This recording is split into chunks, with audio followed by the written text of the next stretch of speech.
हरितालिका तीज व्रत कथा। जैसा कि व्रत सभी लोग करते हैं, पूजा सभी लोग करते हैं, और कथा जो है ना मिलना मुश्किल हो जाता है। और यूट्यूब इत्यादि पे करने पे क्या होता है, कहीं कहीं का कथा और से मिलता भी नहीं। तो हम प्रयास करते हैं कि जो चीज़ प्रमाण के साथ हो, वही एक पुस्तक आता है हरितालिका व्रत कथा को, अगर आप पुस्तक मिल जाए तो ठीक है, नहीं पुस्तक मिले तो हम कथा वैसे भी कहेंगे, आप श्रवण कीजिए। जैसे कि सबसे पहले आप पूजन इत्यादि जो करते हैं, तो सबसे पहले भगवान शंकर का पूजन किया जाता है। पूजन से पहले आप आसन में बैठ जाइए और शरीर इत्यादि का शुद्धिकरण करके, जल वगैरह शरीर पे छीट करके, दीपक इत्यादि पर अक्षत वगैरह चढ़ा करके पूजन करके सबसे पहले संकल्प किया जाता है। क्योंकि कोई भी व्रत पूजन करने से पहले हमको संकल्प करना चाहिए। तो अगर आपको संकल्प ना पता हो, कोई बात नहीं, हम आपको संकल्प बता दे रहे हैं, उस हिसाब से संकल्प कर सकते हैं। हाथ में पान, सुपारी, अक्षत, दुर्वा, पुष्प और पैसा लेकर के, पान के पत्ता पे ऐसे पान को पत्ता को रख करके, पान, सुपारी, अक्षत, फूल, चंदन, दुर्वा और कुछ पैसा रख करके संकल्प करना चाहिए। तो सबसे पहले संकल्प में बोलना आपको ऐसे, ओम अद्य इत्यादि देश कालो स्मृत्वा सर्व पाप क्षय पूर्वकम सप्त जन्म राज्य अति सौभाग्य वैधव्य पुत्र पौत्रादि वृद्धि सकल भोगांतर शिवलोक महिमत्व कामनाय सो उपवास हरितालिका व्रत निमित्तम यथाशक्ति जागरण पूर्वक उमा महेश्वर पूजनम करिष्ये। तो ये संकल्प करके आप भगवान का समीप चढ़ा करके आप भगवान शंकर का पूजन करें। सबसे पहले पूजन में अक्षत फूल इत्यादि लेकर ध्यान करें, जल वगैरह चढ़ा करके, पंचामृत इत्यादि चढ़ा करके, वस्त्र चढ़ा दे, चंदन अक्षत वगैरह लगा करके, पुष्प धूप दे करके, नैवेद्य, तांबुल, फल, मिष्ठान इत्यादि चढ़ा करके, तांबुल, पान सुपारी सब चढ़ा करके प्रार्थना करें, कर जोड़ ले। और नहीं बोलने आया संस्कृत तो हम आपको बोल देते हैं, श्रवण कर लीजिए। सबसे पहले तो पूजन से पहले ध्यान के लिए कर जोड़ लीजिए, फूल अक्षत लेकर भगवान शंकर का प्रेम पूर्वक ध्यान करना चाहिए।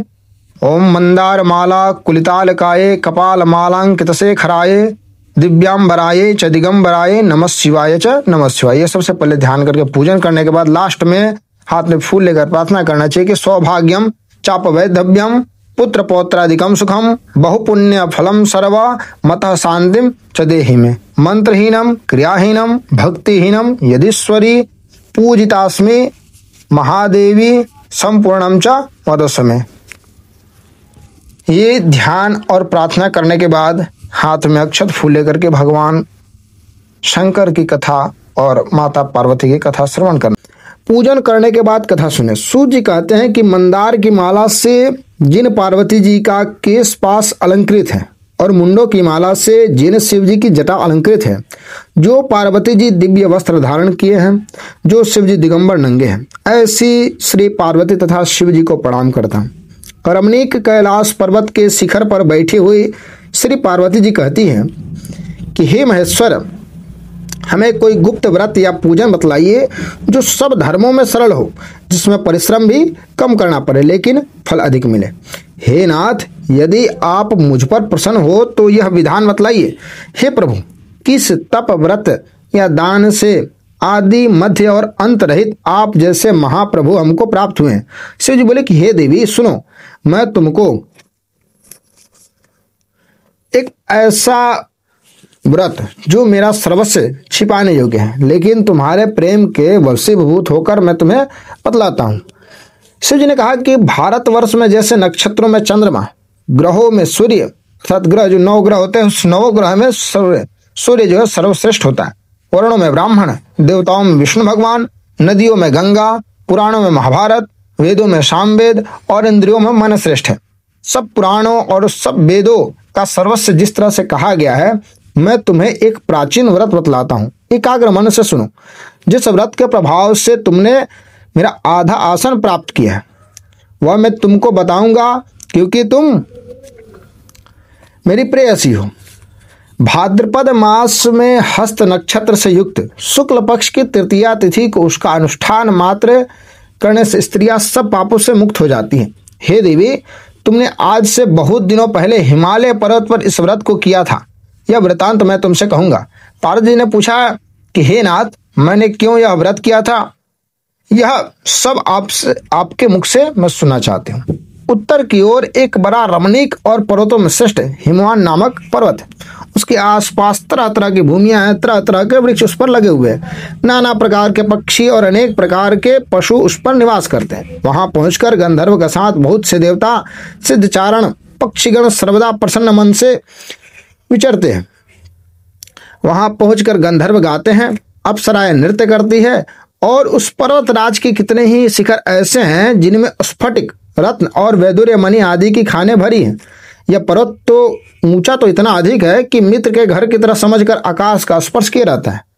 उसके समस्त शिखर सदैव हिम अर्थात बर्फ से ढके रहते हैं, अर्थात आच्छादित रहते हैं, और गंगा जल की ध्वनि सदा सुनाई देती रहती है। हे पार्वती, तुमने बाल्यकाल में उसी पर्वत पर तपस्या की थी। 12 वर्षों तक तुम उल्टी टंग कर केवल धुआं पीकर रही थी।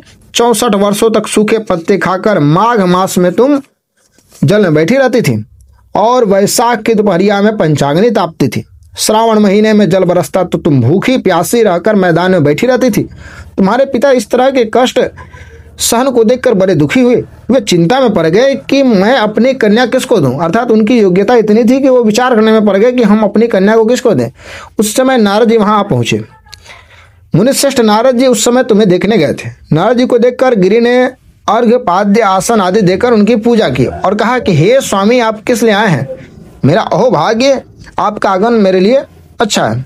नारद जी ने कहा कि हे पर्वतराज सुनो, मैं भगवान विष्णु का भेजा हुआ आपके पास आया हूँ।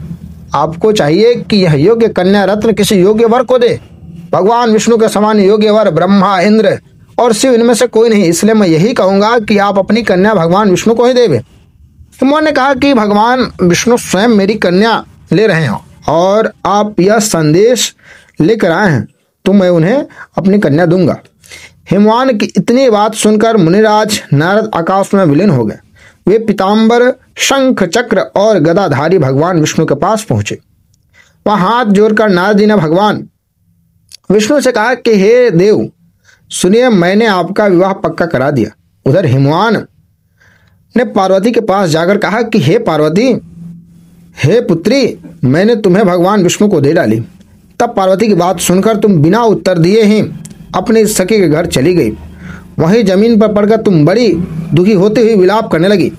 तुमको इसे प्रकार विलाप करते हुए देखकर सखी बोली, तुम क्यों इतने दुखी हो? इसका कारण बतलाओ। तुम्हारे जो कुछ इच्छा होगी मैं यथाशक्ति उसको पूरा करने की चेष्टा करूंगी, इसमें संशय नहीं है।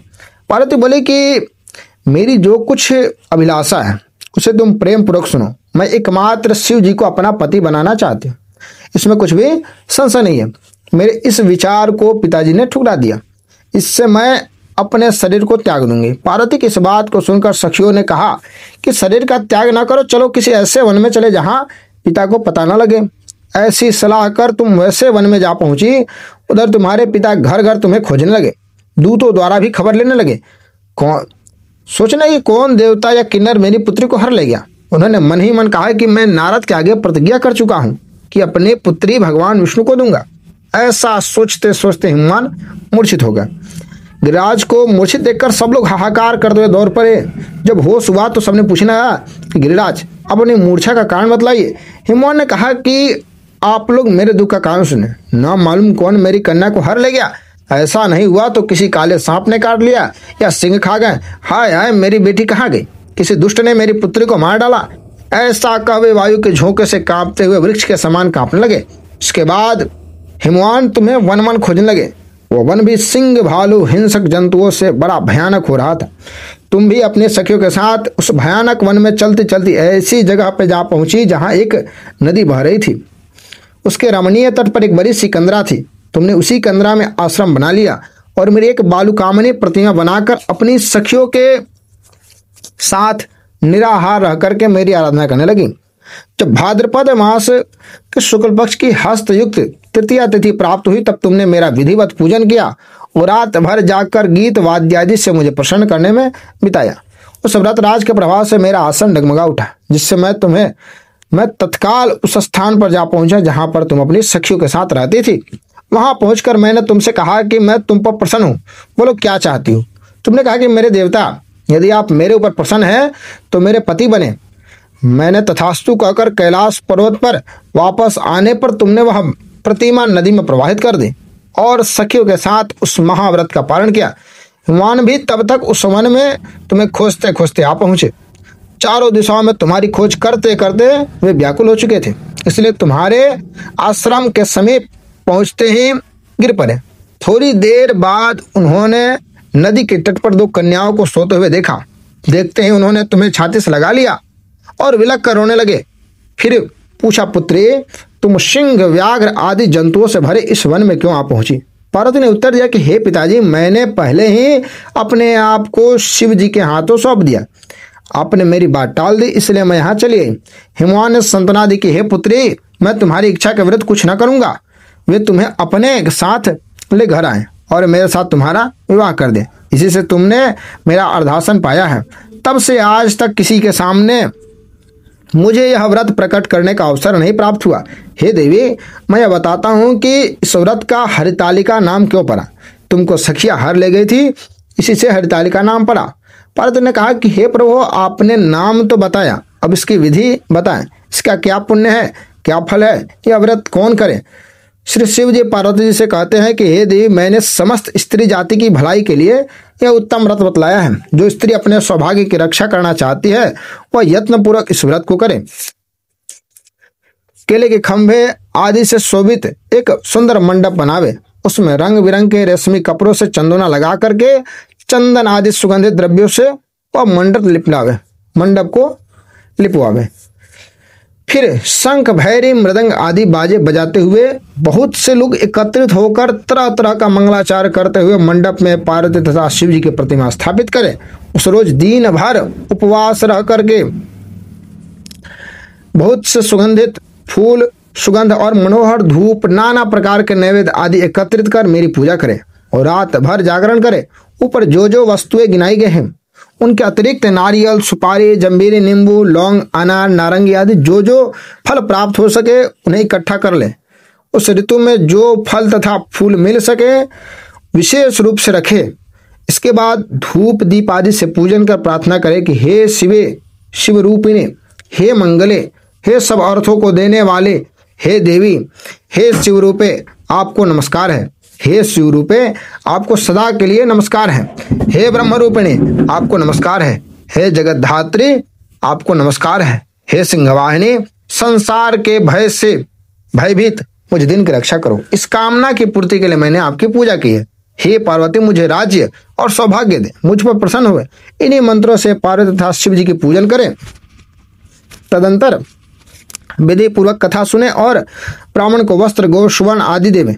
इस तरह एक चित्त हो करके स्त्री पुरुष दोनों एक साथ पूजन करे। फिर वस्त्र आदि जो कुछ हो उसका संकल्प करे। हे देवी, जो स्त्री इस प्रकार पूजन करती है वह सब पापों से छूट जाती है।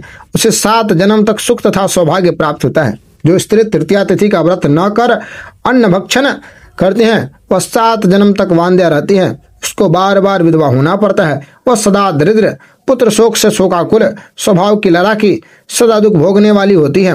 और उपवास न करने वाली स्त्री अंत में घोर नरक को जाती है।